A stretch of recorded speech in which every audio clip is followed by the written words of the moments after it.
This lesson is the continuation part for the kick and ban commands. So we have seen about kick command. So let's see about the ban command here. So in the code, we have discussed that the user should, here the user who is typing the command should have the permission, kick members permission, as well as we have created one more role to the bot and we could able to assign that role here. The bot also should have the permission to kick, and we have given that permission. We have created a role and given that role to the bot. More about these permissions we can see later in the later sessions. So now this is where we need to kick the users. So now write one more command to ban the users. So let's do that. So I'm taking one more. So this is similar to the command. So just I'm trying to copy entire things because this is same as what we did. So except we need to remove the kick command, just replace that with a ban. And instead of kick members, you're going to have the role of ban members. This role, if you want to ban any user, you need to have ban members role. So just I'm replacing the kick word with the ban. So this would be remain same. And here instead of kick, we need to use a ban function to ban the user. So that's it. We wrote the ban as well. So let's ban any of the user. Let's check that. So I'm trying to ban this test user too. So I'm using ban. Just if I give ban, it will ask for the word. I mean, still, I think sometimes if you see once you this is not running, the server is not running. We need to run it back. So sometimes it will fail, or it if you take some more time to run, it will stop automatically. So now I wrote, I'm running the server again. Now if I go back, I click ban. So it will ask to provide the username. So if I provide ban test user 2, so now I'm banning the test user 2. If once I ban, you can see the test user was gone here. We could able to ban the users. So you can see the list of banned users here. So if I go to the bot in the server settings and scroll down here in the bans, you can have the user as a ban.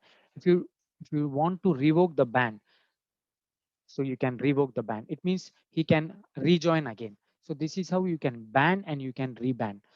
Also, you have the functions to reban as well. You can check in the documentation. We can also have the reban function as well.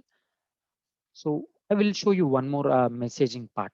So let's see here you are showing that from the beginning we are using only channel dot send message. So also you can use message dot reply.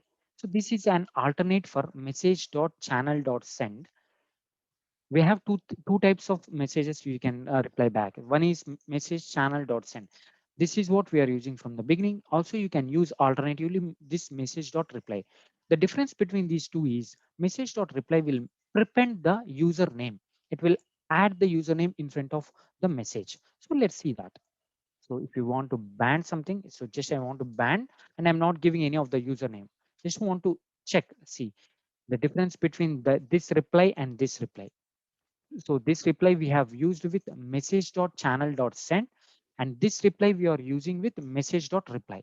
So you can use any of these things. So this is for this video, how to ban. So if you want to check more commands like ban, unban, so you can also have the unbanned member as well. So if you go to the grill, so here you can find all the commands related to the server messages. So let me show you the guild first.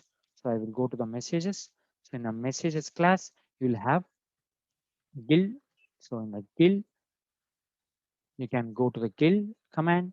In the guild command, again, I'm driving to guild type.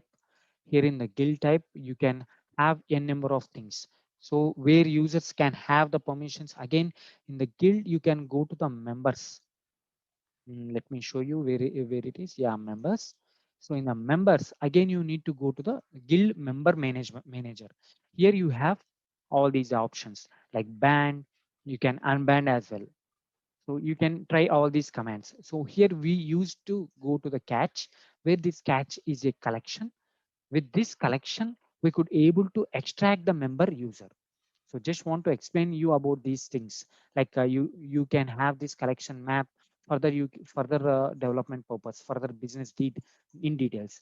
Because here we have taken up this catch and we could only get the required member, and then we have removed that member, we have kicked that member, we have banned that member.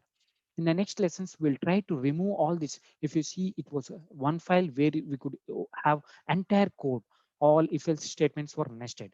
In the next lesson, we'll try to learn about command handler, where all these commands would go in the independent files, where the development would be very much easy. Let's see that in the next